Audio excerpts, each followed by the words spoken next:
تو حضرت ابراہیم علیہ نبینا علیہ السلام بڑے ہی عظمت و شان اور مقام والے ہیں۔ آقا کریم صلی اللہ علیہ وآلہ وسلم کے بعد، امام الانبیاء صلی اللہ علیہ وسلم کے بعد تمام نبیوں میں حضرت ابراہیم علیہ السلام شان والے ہیں۔ ہمارے نبی کے بعد، ہمارے نبی کی عظمت، شان، مقام، رفعت، بلندی، اس کے بعد حضرت ابراہیم علیہ نبینا علیہ السلام شان والے ہیں، عظمت والے ہیں، مقام والے ہیں۔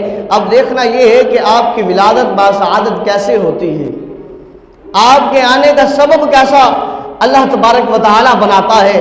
وہ کریم ذات ہے، وہ رحیم ہے، وہ ان اللہ علی کل شیء قدیر ہے، ہر چیز پر قدرت رکھنے والی ذات ہے۔ دیکھیں کہ کیسے اللہ تبارک و تعالی نے آپ کو پیدا فرمایا ہے، آپ کی ولادت باسعادت کا اسباب مہیا فرمایا ہے۔ اللہ اکبر۔